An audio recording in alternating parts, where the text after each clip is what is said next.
Assalamualaikum warahmatullahi wabarakatuh. Salam sejahtera untuk kita semua. Kembali lagi dengan saya Dewi Desmasari di video koneksi antar materi modul 2.1 pembelajaran diferensiasi.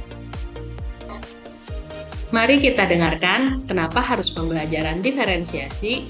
Kenapa diferensiasi? Karena anak-anak kita anak-anak berkebutuhan khusus yang mempunyai potensi dan kemampuan yang tidak sama antara satu dengan yang lain, otomatis pembelajarannya harus disesuaikan dengan kondisi dan kemampuan mereka.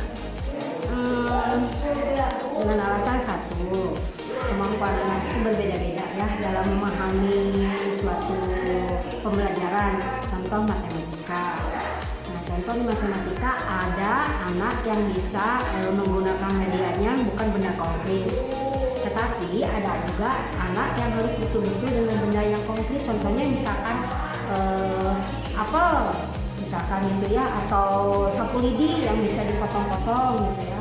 Tapi ada juga anak yang hanya cukup dengan menggunakan jarinya saja sebagai media pembelajarannya, karena dia sudah memahami konsep menghitung itu seperti apa. Lalu, bagaimana pendapatmu tentang esensi pembelajaran diferensiasi? Menurut Musil nih, atau dalam pembelajaran kita sehari-hari adalah pembelajaran yang disesuaikan dengan potensi, kemampuan, karakteristik, serta kondisi peserta didik, disesuaikan dengan kemampuan masing-masing. Kita pahami bahwa pembelajaran diferensiasi dimaknai sebagai proses pembelajaran yang menyesuaikan dengan kebutuhan murid. Artinya, terdapat konektivitas landasan pendidikan Ki Hajar Dewantara terkait pembelajaran yang menghamba pada murid. Sebagai guru, kita memahami kodrat alam dan kodrat zamannya. Hal ini bermakna bahwa pada proses pembelajaran diferensiasi pun, kodrat murid ini dapat direfleksikan dengan profil murid, kebutuhan belajar, dan situasi atau lingkungan yang mendukung pembelajaran, sehingga 5 nilai guru sangat berperan pada proses pengimplementasian pembelajaran berdiferensiasi. Masih ingatkah Bapak Ibu bahwa kebutuhan belajar murid dapat dilihat dari kesiapan belajar murid, minat, dan profil belajar? Kesiapan belajar murid berhubungan dengan kemampuan dasar yang dapat dianalisis melalui equalizer perspektif kontinum yang berbeda, sehingga tingkat kesiapan pada konkret ke abstrak, mendasar ke transformatif, dan sebagainya berhubungan erat dengan profil belajar murid yang dipengaruhi oleh sosio-budaya, gaya belajar, serta dapat dikembangkan dengan memanfaatkan minat murid.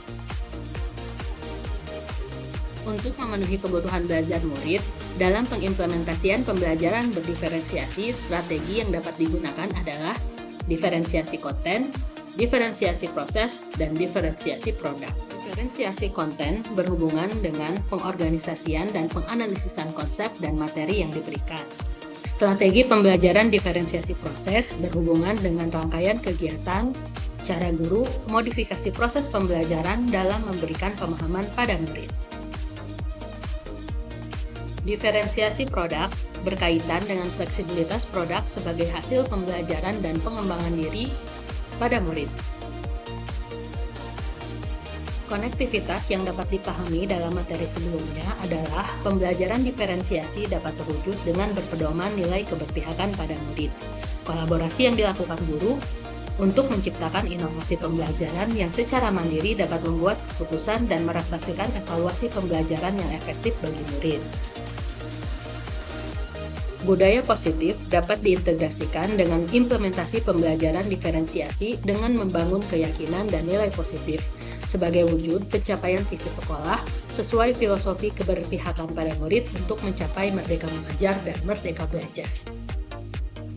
Demikian video koneksi antar materi modul 2.1. Terima kasih telah saling berbagi. Sampai jumpa di video berikutnya.